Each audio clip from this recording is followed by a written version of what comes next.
ಓಂ ಅಜ್ಞಾನತಿಮಿರಾಂಧಸ್ಯ ಜ್ಞಾನಾಂಜನಶಲಾಕಯಾ ಚಕ್ಷುರುನ್ಮಿಲಿತಂ ಯೇನ ತಸ್ಮೈ ಶ್ರೀ ಗುರುವೇ ನಮಃ. ನಮೋ ಓಂ ವಿಷ್ಣುಪಾದಾಯ ಕೃಷ್ಣಪ್ರೇಷ್ಠಾಯ ಭೂತಲೇ ಶ್ರೀಮತೆ ಭಕ್ತಿ ವೇದಾಂತ ಸ್ವಾಮಿನಿತಿ ನಾಮಿನೇ. ನಮಸ್ತೆ ಸರಸ್ವತಿ ದೇವೆ ಗೌರವಾಣಿ ಪ್ರಚಾರಿಣೆ ನಿರ್ವಿಶೇಷ ಶೂನ್ಯವಾದಿ ಪಾಶ್ಚಾತ್ಯ ದೇಶ ತಾರಿಣಿ. ಜಯ ಶ್ರೀ ಕೃಷ್ಣ ಚೈತನ್ಯ ಪ್ರಭು ನಿತ್ಯಾನಂದ ಶ್ರೀ ಅದ್ವೈತ ಗದಾಧರ ಶ್ರೀವಾಸಾದಿ ಗೌರಭಕ್ತವೃಂದ. ಹರೇ ಕೃಷ್ಣ ಕೃಷ್ಣ ಕೃಷ್ಣ ಹರೇ ಹರೇ, ಹರೇ ರಾಮ ರಾಮ ರಾಮ ಹರೇ ಹರೇ. ಹರೇ ಕೃಷ್ಣ. ಎಲ್ಲಿಗೂ ಆತ್ಮೀಯ ಸ್ವಾಗತ. ಭಗವದ್ಗೀತಾ ಯಥಾರೂಪ ಅಧ್ಯಾಯ 9 ಶ್ಲೋಕ 27. ಯತ್ ಕರೋಷಿ ಯತ್ ಅಶ್ನಾಸಿ ಯತ್ ಜುಹೋಷಿ ದದಾಸಿ ಯತ್ ಯತ್ ತಪಸ್ಯಸಿ ಕೌಂತೇಯ ತತ್ ಕುರುಷ್ವ ಮತರ್ಪಣಂ. ಅನುವಾದ: ಕುಂತಿಯ ಮಗನಾದ ಅರ್ಜುನನೇ, ನೀನು ಏನನ್ನೇ ಮಾಡು, ಏನನ್ನೇ ಭುಂಜಿಸು, ಏನನ್ನೇ ಅರ್ಪಿಸು ಅಥವಾ ಕೊಟ್ಟು ಬಿಡು, ಮತ್ತು ಯಾವುದೇ ತಪಸ್ಸನ್ನು ಮಾಡು, ಅದನ್ನು ಕಾಣಿಕೆಯಾಗಿ ನನಗೆ ಅರ್ಪಿಸು. ಭಾವಾರ್ಥ: ಹೀಗೆ ಯಾವುದೇ ಸನ್ನಿವೇಶದಲ್ಲಿಯೂ ಕೃಷ್ಣನನ್ನು ಮರೆಯದಂತೆ ತನ್ನ ಬದುಕನ್ನು ರೂಪಿಸಿಕೊಳ್ಳುವುದು ಪ್ರತಿಯೊಬ್ಬನ ಕರ್ತವ್ಯ. ಪ್ರತಿಯೊಬ್ಬನು ತನ್ನ ದೇಹ ಮತ್ತು ಆತ್ಮಗಳನ್ನು ಒಟ್ಟಿಗೆ ಇರಿಸಿಕೊಳ್ಳಲು ಕೆಲಸ ಮಾಡಬೇಕಾಗುತ್ತದೆ. ಇಲ್ಲಿ ಕೃಷ್ಣನು ಮನುಷ್ಯನು ಕೃಷ್ಣನಿಗಾಗಿ ಕೆಲಸ ಮಾಡಬೇಕು ಎಂದು ಹೇಳುತ್ತಾನೆ. ಪ್ರತಿಯೊಬ್ಬರು ಜೀವಿಸಲು ಏನನ್ನಾದರೂ ತಿನ್ನಲೇಬೇಕು. ಆದುದರಿಂದ ಅವನು ಪ್ರಸಾದವನ್ನು ಸ್ವೀಕರಿಸಬೇಕು. ನಾಗರಿಕನಾದ ಪ್ರತಿಯೊಬ್ಬ ಮನುಷ್ಯನು ಯಾವುದಾದರೂ ಧಾರ್ಮಿಕ ವಿಧಿಗಳನ್ನು ಮಾಡಲೇಬೇಕು. ಆದುದರಿಂದ ಕೃಷ್ಣನು ಅದನ್ನು ನನಗಾಗಿ ಮಾಡು ಎಂದು ಹೇಳುತ್ತಾನೆ. ಇದಕ್ಕೆ ಅರ್ಚನೆ ಎಂದು ಹೆಸರು. ಪ್ರತಿಯೊಬ್ಬನಿಗೂ ಏನನ್ನಾದರೂ ದಾನ ಮಾಡುವ ಪ್ರವೃತ್ತಿ ಇರುತ್ತದೆ. ಕೃಷ್ಣನು ಅದನ್ನು ನನಗೆ ಕೊಡು ಎಂದು ಹೇಳುತ್ತಾನೆ. ಶೇಖರವಾದ ಎಲ್ಲ ನಿವ್ವಳ ಹಣವನ್ನು ಕೃಷ್ಣ ಪ್ರಜ್ಞೆಯ ಆಂದೋಲನವನ್ನು ಮುನ್ನಡೆಸಲು ಉಪಯೋಗಿಸಬೇಕೆಂದು ಇದರ ಅರ್ಥ. ಈಗಿನ ಕಾಲದಲ್ಲಿ ಜನರಿಗೆ ಧ್ಯಾನದ ಪ್ರಕ್ರಿಯೆಯಲ್ಲಿ ಬಹಳ ಒಲವು. ಈ ಯುಗದಲ್ಲಿ ಇದು ಕಾರ್ಯ ಸಾಧ್ಯವಲ್ಲ. ಆದರೆ ಹರೇ ಕೃಷ್ಣ ಮಂತ್ರವನ್ನು ತನ್ನ ಜಪಮಣಿಯೊಂದಿಗೆ ಜಪ ಮಾಡುತ್ತಾ ದಿನದ 24 ಗಂಟೆಗಳು ಕೃಷ್ಣ ಧ್ಯಾನದಲ್ಲಿ ಯಾರಾದರೂ ಕಳೆಯುವುದಾದರೆ, ಭಗವದ್ಗೀತೆಯ 6ನೇ ಅಧ್ಯಾಯದಲ್ಲಿ ಸಮರ್ಥವಾಗಿ ತೋರಿಸಿದಂತೆ ಆತನೇ ಖಂಡಿತವಾಗಿಯೂ ಅತ್ಯಂತ ಶ್ರೇಷ್ಠ ಧ್ಯಾನಿ ಮತ್ತು ಅತ್ಯಂತ ಶ್ರೇಷ್ಠ ಯೋಗಿ. ಹರೇ ಕೃಷ್ಣ. ಇಲ್ಲಿಗೆ ಭಾವಾರ್ಥ ಮುಗಿಯುತ್ತೆ. ಅದರಲ್ಲೂ ಮುಖ್ಯವಾಗಿ ಈ ಶ್ಲೋಕ ಕರ್ಮಯೋಗಿ ಬಗ್ಗೆ ವರ್ಣನೆ ಆಗುತ್ತೆ. ಅಂದರೆ ಭಗವದ್ಗೀತೆಯಲ್ಲಿ ಇರ್ತಕ್ಕಂಥ 3 ವಿಭಾಗ ಅಂದರೆ ಕರ್ಮಯೋಗ, ಜ್ಞಾನಯೋಗ ಮತ್ತು ಭಕ್ತಿಯೋಗ. ಅದರಲ್ಲೂ ಮುಖ್ಯವಾಗಿ ಕರ್ಮಯೋಗಿ ಅಂದರೆ ಯಾರು, ಆತನ ವಿಶೇಷತೆ ಏನು, ಆತನ ಕಾರ್ಯಚಟುವಟಿಕೆಗಳೇನು ಅಂತ ಯಾರಾದರೂ ನಮ್ಮನ್ನು ಪ್ರಶ್ನೆ ಮಾಡಿದ್ರೆ ಅವರಿಗೆ ಈ ಶ್ಲೋಕವನ್ನು ನಾವು ಉದಾಹರಣೆಯಾಗಿ ಕೊಡ್ತೀವಿ. ಯಾಕಂದರೆ ಈ ಶ್ಲೋಕದಲ್ಲಿ ಕರ್ಮಯೋಗಿ ಬಗ್ಗೆ ವರ್ಣನೆ ಆಗುತ್ತೆ. ಅಂದರೆ ಇದರಲ್ಲಿ ಅನುವಾದದಲ್ಲಿ ನಾನು ಮತ್ತೊಮ್ಮೆ ನಿಮಗೆ ಓದೋದಕ್ಕೆ ಇಷ್ಟಪಡ್ತೀನಿ. ಕುಂತಿಯ ಮಗನಾದ ಅರ್ಜುನನೇ, ನೀನು ಏನನ್ನೇ ಮಾಡು, ಏನನ್ನೇ ಭುಂಜಿಸು, ಏನನ್ನೇ ಅರ್ಪಿಸು ಅಥವಾ ಕೊಟ್ಟುಬಿಡು, ಮತ್ತು ಯಾವುದೇ ತಪಸ್ಸನ್ನು ಮಾಡು, ಅದನ್ನು ಕಾಣಿಕೆಯಾಗಿ ನನಗೆ ಅರ್ಪಿಸು. ಈ ಸಂದರ್ಭದಲ್ಲಿ ಪ್ರತಿಯೊಬ್ಬರು ಏನೆಲ್ಲ ಒಂದು ಕೆಲಸ ಮಾಡ್ತಾನೆ ಇರ್ತಾರೆ. ಏನಾದರೂ ತಿನ್ನಲೇಬೇಕು, ಏನನ್ನಾದರೂ ಯಾರಿಗಾದರೂ ಕೊಡಲೇಬೇಕು, ಅಥವಾ ಏನಾದರೂ ತಪಸ್ಸು ಕೂಡ ಮಾಡ್ಬೋದು, ಅಥವಾ ಕಾಣಿಕೆಯಾಗಿ ಯಾರಿಗಾರು ಅರ್ಪಣೆ ಕೂಡ ಮಾಡ್ಬೋದು. ಇದು ಪ್ರತಿಯೊಬ್ಬರ ಜೀವನದಲ್ಲಿ ಕೂಡ ನಡೆಯುವಂಥ ವಿಷಯ. ಅಂದರೆ ಜೀವನ ನಡೆಸೋದಕ್ಕೆ, ಅದರಲ್ಲೂ ಮುಖ್ಯವಾಗಿ ದೇಹ ಮತ್ತು ಆತ್ಮನ ರಕ್ಷಣೆ ಮಾಡೋದಕ್ಕೋಸ್ಕರ ನಾವು ಕೆಲಸ ಮಾಡಬೇಕಾಗತ್ತೆ. ಅಂದರೆ ಕೆಲಸದಿಂದ ಬರ್ತಕ್ಕಂಥ ಆದಾಯ ಅಥವಾ ಸಂಬಳದಿಂದ ನಮ್ಮನ್ನು ನಾವು ರಕ್ಷಣೆ ಮಾಡ್ಕೊಳ್ಬೇಕಾದ ಅವಶ್ಯಕತೆ ಇರುತ್ತೆ. ಆ ಕಾರಣದಲ್ಲಿ ಅದರಲ್ಲಿ ನಾವೇನಾದ್ರು ತಿನ್ನೋದಾದರೆ ಅದು ಮೊದಲು ಭಗವಂತನಿಗೆ ನೈವೇದ್ಯ ಮಾಡೋದು. ನಂತರ ಏನಾದರೂ ಮೊದಲಿನ ಕಾಲದಲ್ಲಿ ಏನು ಮಾಡ್ತಾಯಿದ್ರು ಅಂದರೆ, ಸಂಬಳ ಬಂದಾಗ ದೇವ್ರ ಫೋಟೋ ಹತ್ರ ಇಟ್ಬಿಡ್ತಾಯಿದ್ರು ಮೊದಲು, ನಂತರ ತೊಗೊಳ್ತಾ ಇದ್ರು. ಅದೇ ರೀತಿ ಯಾವುದಾದ್ರು ಹೊಸ ಬಟ್ಟೆ ತೊಗೊಂಡಾಗ ದೇವ್ರ ಫೋಟೋ ಮುಂದೆ ಇಟ್ಬಿಟ್ಟು ಅರಿಶಿನ ಕುಂಕುಮ ಇಟ್ಬಿಟ್ಟು ಭಗವಂತನಿಗೆ ನೈವೇದ್ಯ ಮಾಡಿದ ಹಾಗೆ ಆ ಬಟ್ಟೆಗಳನ್ನು ಮತ್ತೆ ತೊಗೊಂಡು ಮತ್ತೆ ಅದನ್ನು ಟೈಲರ್ ಹತ್ರ ಕೊಟ್ಟು ಅದನ್ನು ಮಾಡ್ಕೊಳ್ತಾಯಿದ್ರು, ಹೊಲಿಸ್ಕೊಂಡು ಅದು ಹಾಕ್ಕೊಳ್ತಾಯಿದ್ರು. ಅದೇ ರೀತಿ ಚಿನ್ನದ ಅಂಗಡಿಯಲ್ಲಿ ನಾವು ನೋಡಿರ್ತೀವಿ. ಚಿನ್ನನ ನಾವು ಖರೀದಿ ಮಾಡಿದಾಗ ಒಂದು ವಾಲೆ ಇರ್ಬೋದು, ಒಂದು ಜುಮ್ಕಿ ಇರ್ಬೋದು, ಒಂದು ಸರ ಇರ್ಬೋದು, ಒಂದು ನೆಕ್ಲೆಸ್ ಇರಬೇಕು. ಆ ವ್ಯಕ್ತಿ ಏನು ಮಾಡ್ತಾನೆ ಅಂದರೆ ಅಂಗಡಿಯಲ್ಲಿರ್ತಕ್ಕಂಥ ಓನರು ಕೃಷ್ಣನ ಫೋಟೋ ಇಟ್ಟಿರ್ತಾರೆ ಸಾಮಾನ್ಯವಾಗಿ ಈ ಮಾರ್ವಾಡೀಸ್ಗಳು. ಆ ಫೋಟೋ ಮುಂದೆ ಇಟ್ಬಿಟ್ಟು ಸ್ವಲ್ಪ ಹೊತ್ತು 1 ನಿಮಿಷ ಇಟ್ಬಿಟ್ಟು ಅದು ಭಗವಂತನಿಗೆ ನೈವೇದ್ಯ ಮಾಡಿದ ರೀತಿಯಲ್ಲಿ ಆ ಒಡವೆಯನ್ನು ಯಾರು ಅದನ್ನು ಗಿರಾಕಿಗಳಿಗೆ ಅಂದರೆ ತಗೊಳ್ಳೋರಿಗೆ ಕೊಡ್ತಾರೆ. ಇದು ಮೊದಲಿಂದ ಈಗಲೂ ನಡೀತಾ ಇದೆ ಈ ಪದ್ಧತಿ. ಅದೇ ರೀತಿ ನಾವು ನೋಡೋದಾದರೆ ನಮ್ಮ ಇಂದಿನ ಕಾಲದಲ್ಲಿ ನಮಗೆ ಯಾವುದೇ ಬಟ್ಟೆ ಇರ್ಬೋದು, ಯಾವುದೇ ವಸ್ತ್ರ ಇರ್ಬೋದು, ಅಥವಾ ಏನೇ ಒಡವೆ ಇರ್ಬೋದು, ಪ್ರತಿಯೊಂದು ನಾವು ಭಗವಂತನ ಫೋಟೋ ಮುಂದೆ ಇಟ್ಬಿಟ್ಟು ತಗೊಳ್ತಾ ಇದ್ವಿ. ಇನ್ನು ಕೆಲವರು ಬೇರೆ ರೀತಿಯಲ್ಲಿ ಕೂಡ ಭಗವಂತನಿಗೆ ನೈವೇದ್ಯ ಮಾಡ್ತಾ ಇದ್ರು. ಆದರೆ ಇಲ್ಲಿ ಕೃಷ್ಣ ನಮ್ಮಿಂದ ಏನನ್ನ ಇಷ್ಟಪಡ್ತಾ ಇದ್ದಾನೆ, ಯಾವ ರೀತಿ ನಮ್ಮ ಜೀವನನ ಕೃಷ್ಣನ ಮುಖಾಂತರ ಅಂದರೆ ಕೃಷ್ಣನಿಗೆ ಅರ್ಪಣೆ ಮಾಡ್ತಾ ನಮ್ಮ ಜೀವನ ಶೈಲಿಯನ್ನು ನಾವು ಮಾರ್ಪಾಡು ಮಾಡ್ಕೋಬೋದು. ಈಗಲೂ ಕೂಡ ಕಲಿಯುಗದಲ್ಲಿ ಕೂಡ ಈ ಕೆಲಸ ಮಾಡೋದ್ರಲ್ಲಿ ಯಾವುದೇ ರೀತಿ ಕಷ್ಟ ಆಗೋದಿಲ್ಲ ಅನ್ನೋ ರೀತಿಯಲ್ಲಿ ಇಲ್ಲಿ ಈ ಶ್ಲೋಕನ ವರ್ಣನೆ ಮಾಡಿದ್ದಾನೆ ಭಗವಂತ. ಅದರಲ್ಲೂ ಮುಖ್ಯವಾಗಿ ಪ್ರಭುಪಾದರು ಭಾವಾರ್ಥದಲ್ಲಿ ಯಾವುದೇ ಸನ್ನಿವೇಶದಲ್ಲಿಯೂ ಕೃಷ್ಣನನ್ನು ಮರೆಯದಂತೆ ತನ್ನ ಬದುಕನ್ನು ರೂಪಿಸಿಕೊಳ್ಳುವುದು ಪ್ರತಿಯೊಬ್ಬನ ಕರ್ತವ್ಯ ಅಂತ ಇಲ್ಲಿ ಕೊಟ್ಟಿದ್ದಾರೆ. ಅಂದರೆ ಪ್ರತಿಯೊಬ್ಬ ಮನುಷ್ಯ ಕೂಡ ಯಾವುದೇ ರೀತಿಯಲ್ಲೂ ಕೃಷ್ಣನನ್ನು ಮರೆಯೋಕ್ಕೆ ಸಾಧ್ಯ ಇಲ್ಲದಿರೋ ರೀತಿಯಲ್ಲಿ ಇಲ್ಲಿ ಕೃಷ್ಣ ಕೇಳ್ತಾ ಇದ್ದಾನೆ. ಏನು ನನಗೆ ಏನನ್ನ ಬೇಕು, ಏನನ್ನ ನಾನು ಆಸೆ ಪಡ್ತೀನಿ, ಅಥವಾ ನೀನು ಏನೇನು ಮಾಡ್ತಾ ಇದ್ದೆ ಅದನ್ನೆಲ್ಲ ನನ್ನ ಮುಖಾಂತರ ನನಗೋಸ್ಕರ ನನಗೆ ಕೊಡು ಅಂತ ಕೇಳ್ತಾ ಇದ್ದಾನೆ. ಅದರಲ್ಲೂ ಪ್ರತಿಯೊಬ್ಬನು ತನ್ನ ದೇಹ ಮತ್ತು ಆತ್ಮಗಳನ್ನು ಒಟ್ಟಿಗೇರಿಸಿಕೊಳ್ಳಲು ಕೆಲಸ ಮಾಡಬೇಕಾಗುತ್ತದೆ. ಅಂದರೆ ನಾನು ಮೊದಲೇ ಹೇಳಿದಾಗೆ ನಮ್ಮ ಜೀವನನ ಸಾಗಬೇಕಂದ್ರೆ ಅಂದರೆ ನಮ್ಮ ಜೀವನದ ಅವಶ್ಯಕತೆಗಳು ನಮಗೆ ಬೇಕಾಗಿರೋದ್ರಿಂದ ನಾವು ಏನಾದರೂ ಒಂದು ಕೆಲಸ ಮಾಡಲೇಬೇಕು. ಆ ಕೆಲಸ ಬಿಸ್ನೆಸ್ ಇರ್ಬೋದು, ಅಥವಾ ಯಾವುದಾದ್ರು ಫ್ಯಾಕ್ಟ್ರಿಲಿ ಕೆಲಸ ಮಾಡ್ಬೋದು, ಅಥವಾ ಗೌರ್ಮೆಂಟ್ ನೌಕರರಾಗಿರ್ಬೋದು, ಏನಾದರೂ ನಾವೊಂದು ಕೆಲಸವನ್ನು ಮಾಡಲೇಬೇಕಾಗತ್ತೆ.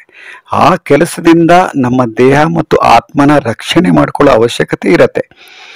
ನಂತರ ಅದನ್ನು ಏನಪ್ಪ ಅಂದರೆ ಕೃಷ್ಣನ ಏನು ಕೇಳ್ತಾ ಇದ್ದಾನೆ, ಕೃಷ್ಣ ಮನುಷ್ಯನು ತನಗಾಗಿ ಅಂದರೆ ಕೃಷ್ಣನಿಗಾಗಿ ಕೆಲಸ ಮಾಡಬೇಕು ಎಂದು ಹೇಳುತ್ತಾನೆ.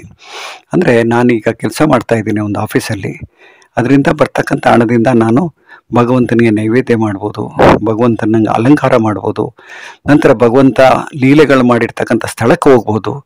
ಬರೋ ಹಣದಿಂದ ಅಂದರೆ ನಾನು ಕೆಲಸ ಮಾಡೋದ್ರಿಂದ ನನಗೆ ಏನು ಆದಾಯ ಬರುತ್ತೆ, ಆ ಆದಾಯದಿಂದ ನಾನು ಏನೆಲ್ಲ ಮಾಡ್ಬೋದು, ಯಾವ ರೀತಿ ಅದನ್ನು ಉಪಯೋಗಿಸ್ಕೋಬೋದು ಅನ್ನೋದು ಇಲ್ಲಿ ವರ್ಣನೆ ಆಗಿದೆ. ನಂತರ ಪ್ರಸಾದ ತಗೊಳ್ಳೋದು, ಅದು ಇನ್ನು ಎರಡು ಹಿಂದಿನ ಶ್ಲೋಕದಲ್ಲಿ ನಾವು ಅದರ ಬಗ್ಗೆ ಸಾಕಷ್ಟು ವರ್ಣನೆ ಮಾಡಿದ್ವಿ. ಹಿಂದಿನ ಶ್ಲೋಕದಲ್ಲಿ ಪ್ರಸಾದನ ಯಾವ ರೀತಿ ನಾವು ತಗೋಬೇಕು ಅನ್ನೋದು, ಅದನ್ನು ಮತ್ತೆ ನಾನು ಇಲ್ಲಿ ರಿಪೀಟ್ ಮಾಡೋದಕ್ಕೆ ಹೋಗೋದಿಲ್ಲ.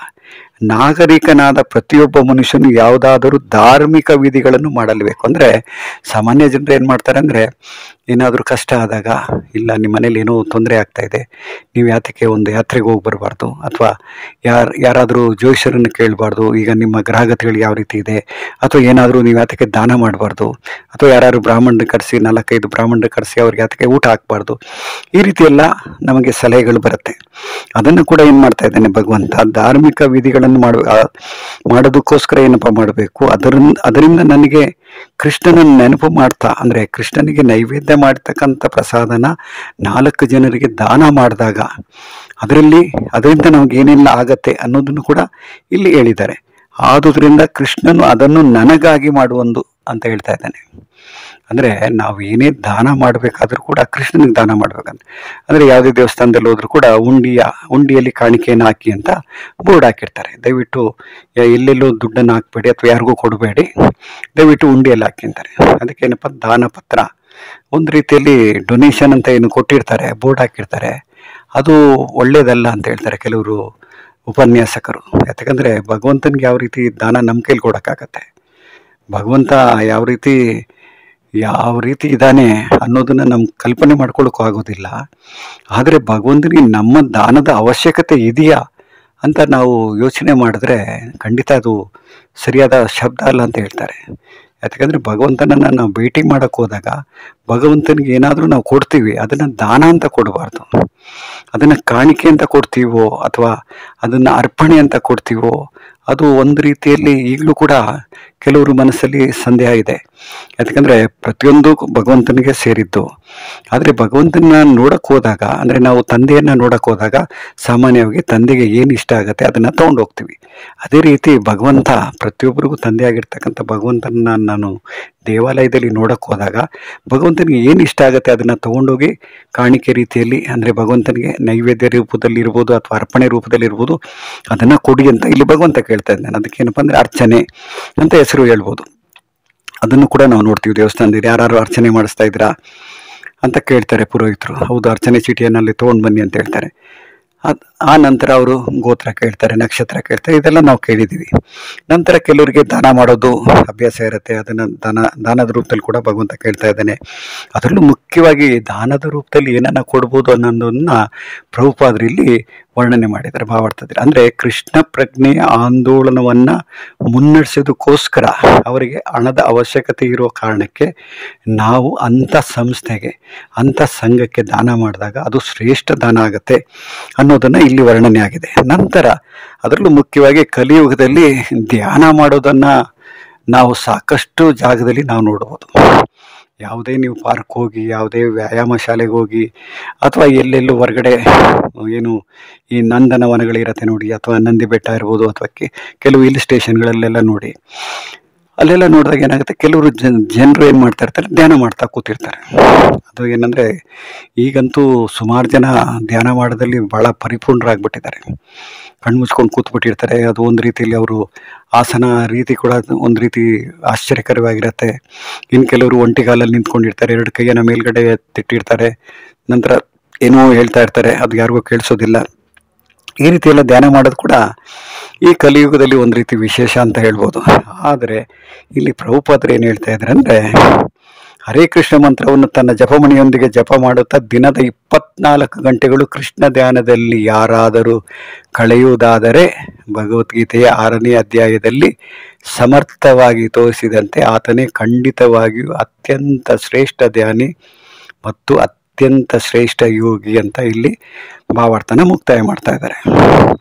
ಸಾಮಾನ್ಯ ಜನರು ಧ್ಯಾನ ಮಾಡೋದಾಗಲಿ, ಯೋಗಿಯಾಗಿ ಫೋಸ್ ಕೊಡೋದಾಗಲಿ, ಇದನ್ನೆಲ್ಲ ನೋಡ್ತಾ ಇದ್ದರೆ ಅವರ ಚಿಂತನೆ ಇರ್ಬೋದು, ಅವರ ಆಲೋಚನೆ ಇರ್ಬೋದು, ಅವರ ಮನಸ್ಸಿನಲ್ಲಿ ಓಡಾಡ್ತಕ್ಕಂಥ ಹಲವಾರು ಯೋಚನೆಗಳನ್ನು ನಾವು ಅವರು ಧ್ಯಾನದಿಂದ ಹೊರಗಡೆ ಬಂದಾಗ ಕೇಳಿದಾಗ ಅವರು ಖಂಡಿತ ನಿದ್ದೆ ಮಾಡಿರ್ತಾರೆ. ನಿದ್ದೆಯಿಂದ ಎದ್ದು ಬಂದಾಗ ಅವ್ರಿಗೆ ಒಂದು ರೀತಿ ಸಂತೋಷ ಆಗುತ್ತೆ. ಯಾಕೆಂದರೆ ನಿದ್ದೆಯಿಂದ ಎದ್ದು ಬಂದಾಗ ಒಂದು ಸ್ವಲ್ಪ ರಿಲೀಫ್ ಸಿಗುತ್ತೆ ಶರೀರಕ್ಕೆ. ಆಗ ಅವರ ಒಂದು ರೀತಿ ಮಂದಸ್ಮಿತರಾಗಿರ್ತಾರೆ. ಆದರೆ ನಿಜವಾದ ಧ್ಯಾನಿ ಅಥವಾ ಯೋಗಿ ಯಾರಪ್ಪ ಅಂದರೆ ದಿನದ 24 ಗಂಟೆಗಳ ಕಾಲ ಕೃಷ್ಣನ ಧ್ಯಾನದಲ್ಲಿ ಯಾರಿರ್ತಾರೆ. ಅದರಲ್ಲೂ ಮುಖ್ಯವಾಗಿ ನಾವು 6ನೇ ಅಧ್ಯಾಯದಲ್ಲಿ ಯೋಗಿನಾಮಪಿ ಸರ್ವೇಶಾಂ ಅಂತ ನಾವು ಏನು ಓದಿದ್ವಿ, ಅದೇ ರೀತಿ ಇಲ್ಲಿ ಪ್ರಭುಪಾದರು ಆ ಶಬ್ದನ ಉಪಯೋಗಿಸ್ತಾ ನಂತರ ಶ್ರೇಷ್ಠ ಧ್ಯಾನಿ ಮತ್ತು ಶ್ರೇಷ್ಠ ಯೋಗಿ ಯಾರಪ್ಪ ಅಂದರೆ 24 ಗಂಟೆಗಳ ಕಾಲ ಕೃಷ್ಣನಿಗೆ ಸಂಬಂಧ ಇಲ್ಲದೆ ಇರ್ತಕ್ಕಂಥ ಯಾವುದೇ ವಿಷಯದಲ್ಲಿ ಯಾರು ಭಾಗಿಯಾಗೋದಿಲ್ವೋ ಅಂಥವ್ರಿಗೆ ಈ ಶಬ್ದ ಉಪಯೋಗ ಆಗತ್ತೆ.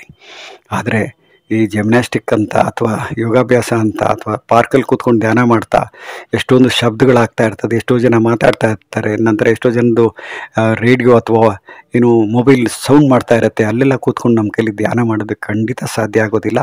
ಆಗ ನಮ್ಮ ಮನಸ್ಸು ವಿಚಲಿತ ಆಗತ್ತೆ ಹೊರತು ನಾವು ಯಾವುದೇ ರೀತಿ ಅದರಿಂದ ಸಕ್ಸಸ್ಸನ್ನು ಕಾಣೋಕ್ಕಾಗೋದಿಲ್ಲ.